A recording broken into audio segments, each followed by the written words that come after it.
前回カフェラテ10杯を本気のプロが本気を出せばどれぐらい入れられるかというような、1グループマシンと2グループマシンの比較動画を撮ったんですけども、今回はロケット社のアパルタメント、弊社の中でも一番リーズナブルな、一応立ち位置としては家庭用向けです。業務用としても使ってくださっている方もいらっしゃるんですけども、その家庭用の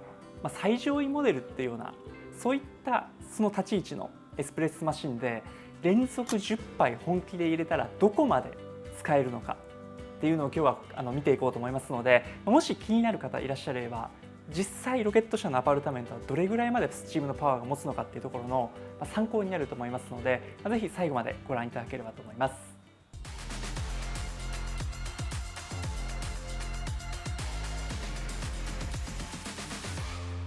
皆さんこんにちは。第一電化社の専属バリスタ植松です。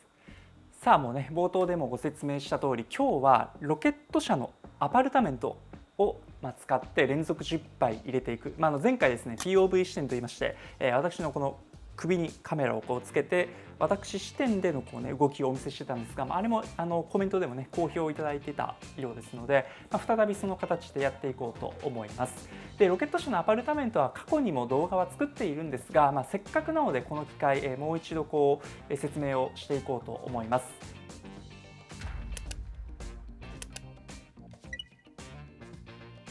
はい、ちょっと今手元に持っているカメラに切り替えているんですけども、非常に本当にシンプルなエスプレッソマシンですね。もうこのスイッチレバー、ここのスイッチレバーですね。このスイッチレバーを押し込むことによってこの抽出がスタートされると、バイブレーションポンプが動くというような機構ですので、本当にシンプルです。なので、マニュアル抽出ですので、もちろんこういったところにセミオートのボタンっていうのもないですね。なので本当に潔いぐらいこのシンプル、このレバーで全て抽出スタートストップ、ただそれだけっていうところです。で、今日ちょっとごめんなさい、これ今ホルダー、実はこれ ECM のホルダーをつけているんですが、ちょっと今日はこの検証していくにあたって純正のホルダーよりこの ECM のホルダーの方がこのグラインダーとのここの噛み合わせがちょっとこの方が良かったので、今日はこの ECM のホルダーをつけてますが、本当はロケット社の純正のホルダーがありますので、ちょっと今日はここのデザインが違いますが、そこだけご了承いただければと思います。でスチームに関しても、もちろんバイブレーションポンプのものではあるんですけども、もうやっぱり中に入っているボイラーはサイズ大きいので、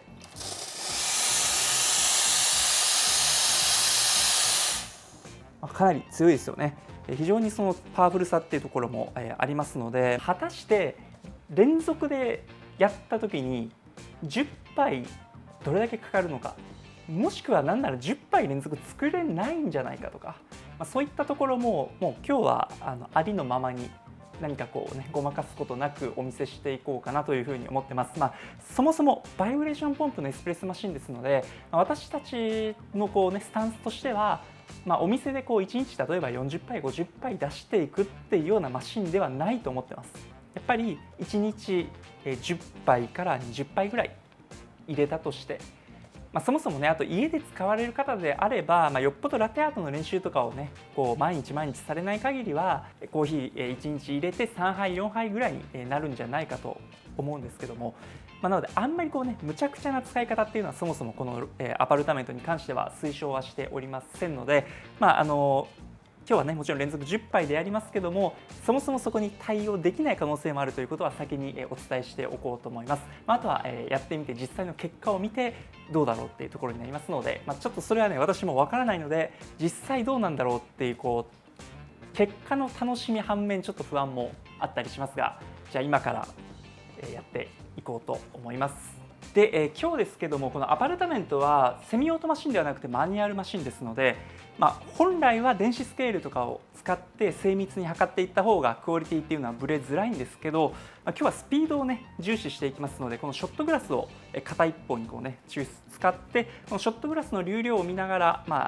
落ちてきた抽出のショットを見ながら抽出スタートストップっていうのを今かけていこうと思います。ということで、では今からスタートしたいと思います。ではこのタイマーを押してスタートして、今から10杯、これね、上にカップカップですね、10個並んでますので、これすべて入れ終わるのに何分かかるかというのを見ていきます。それでは用意スタート。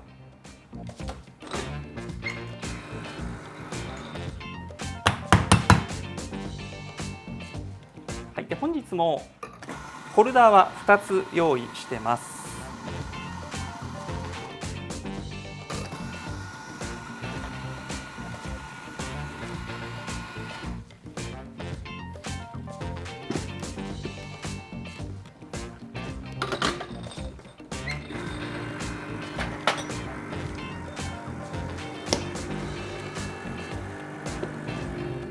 はい、ちょっと作業中は口数が少なくなるかもしれませんが、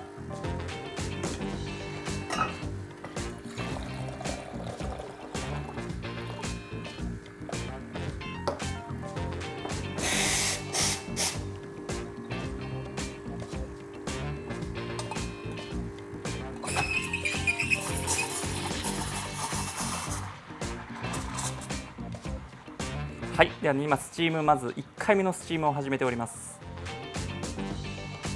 まだね余裕がありますね、1回目なので。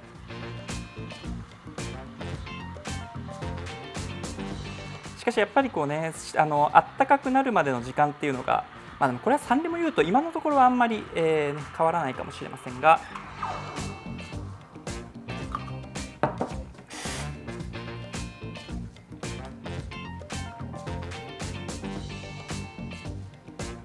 はい、でラテアートは前回同様描いていきます。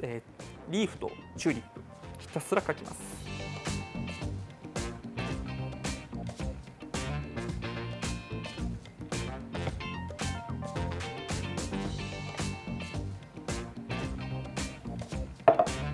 はい、では1杯目です。では次2杯目いきます。はい、2杯目はやはりこの、ショットグラスからちょっと移し替えないといけないので、そこに少し時間を取られそうですが、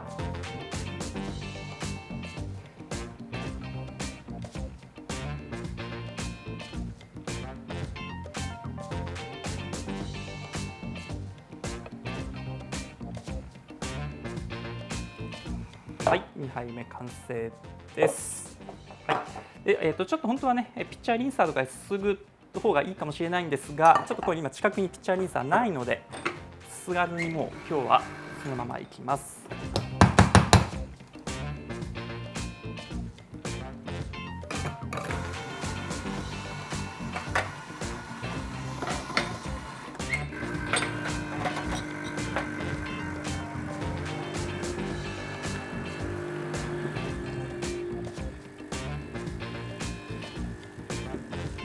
はい、では次の抽出が始まってます。ピッチャーもちょっと本当はね温度を落としたいので、ピッチャーリンサーで本来はちゃんとすすいでから次やった方がいいんですけども、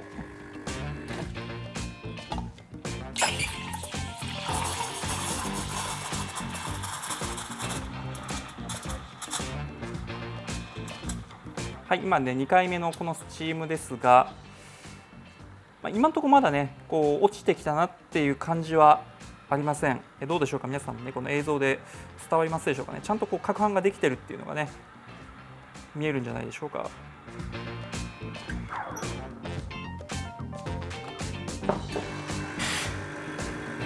はい、でこれ今ね給水がかかっている音なので、これ給水かかると若干ボイラー内の温度落ちますので、もしかすると次の回は、スチームするときはですねちょっとパワー落ちる可能性がありますが、果たしてどうなるかというところですね。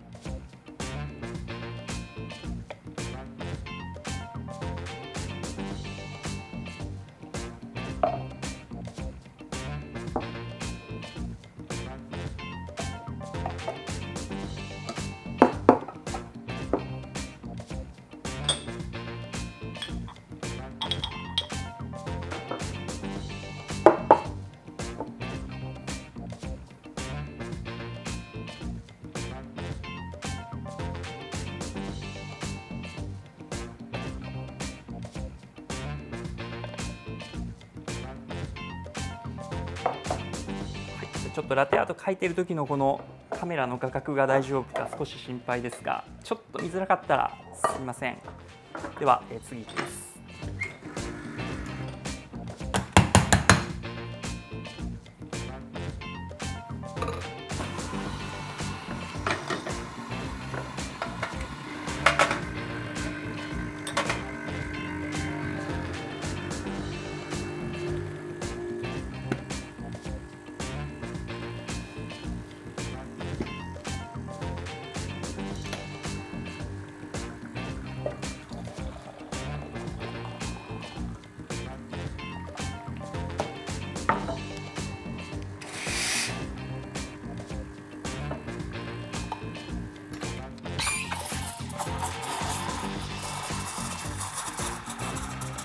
はい、で今こう3回目のスチーム、スタートしてますが、落ちてるって感じは全く今のところ感じないですね。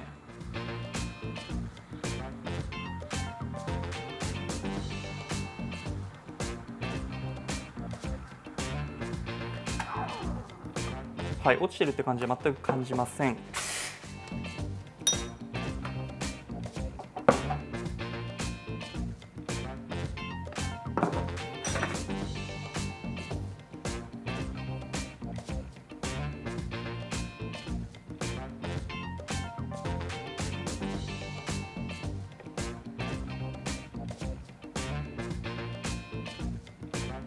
ちょっとフォームが多くなってしまったかもしれませんね、今回。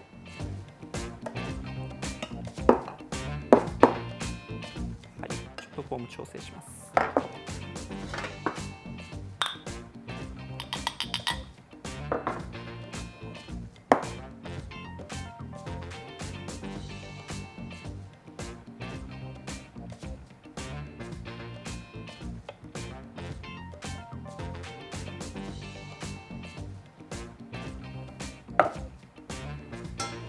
はい、ではこれで今、6杯ですね、完成しました。では、次いきます。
はい、今ね、これも全くなんか落ちてるって感じはしません。でまた今、マシン側に給水がかかりましたね。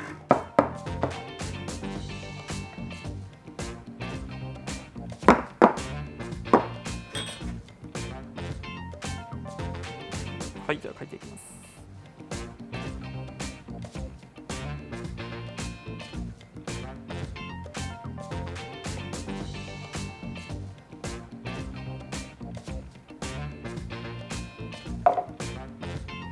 でまあね、やっぱりこうサンレモ U とかに比べるとフォームが若干こうね、なんて言うんだろう、ふんわりというか、エアーが入りやすいって表現した方がいいんですかね。そういう感じの若干フォームではあります。サンレモ U がね優秀すぎるだけなんですけどね、他のこうメーカーと比べて。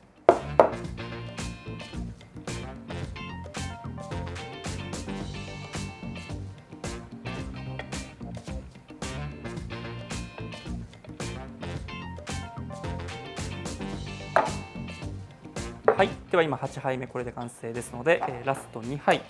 です。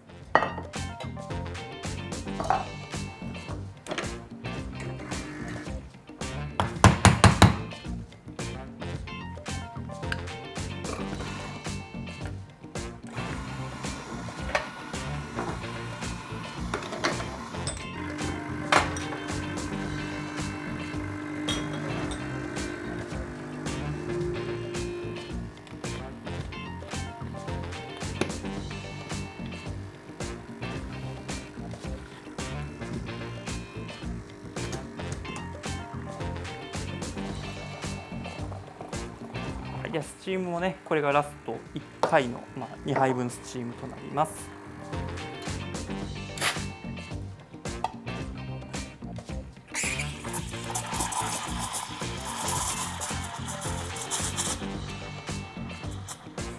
スチームのパワー全くこう落ちてる感じを感じませんね。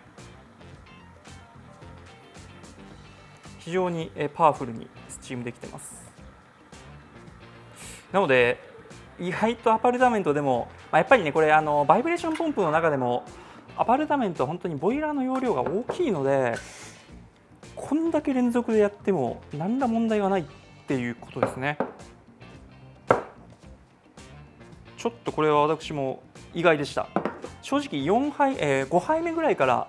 パワーかなり落ちるんじゃないかと予測してたんですけども、全然大丈夫ですね。あと今日もねエコラーテアート使ってますので、ちょっとフォームがこれもね粗いというかフォームが多いですね。これはごめんなさい、ちょっと私のスチームの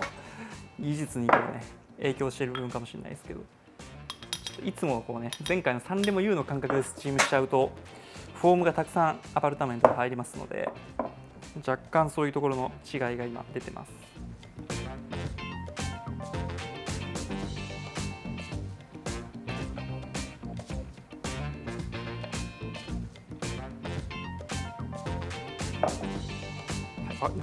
じゃあこれでストップ。はい。でちょっとねこうね見てもらうと若干こうねやっぱつぶつぶが残りますよね、フォームが。これフォームが粗いっちゃ粗いんですけど、やっぱりこうなんだろうな、アパルタメントの場合こういうのサンレモ U だと、まず起こらないんですよね。サンレモ U だと起こらないんですけど、やっぱりアパルタメントだと本当にこう毎回すごくスチームに集中して作らないと、今みたいにこう、私がやってたようにスピードとかをこう意識しながらやるとやっぱり若干こういうふうに若干こうね粗い感じのフォームになったりっていうことも、あるのが少しねデメリットではあるかなというふうには思います。で、肝心のタイムですが12分5秒でした。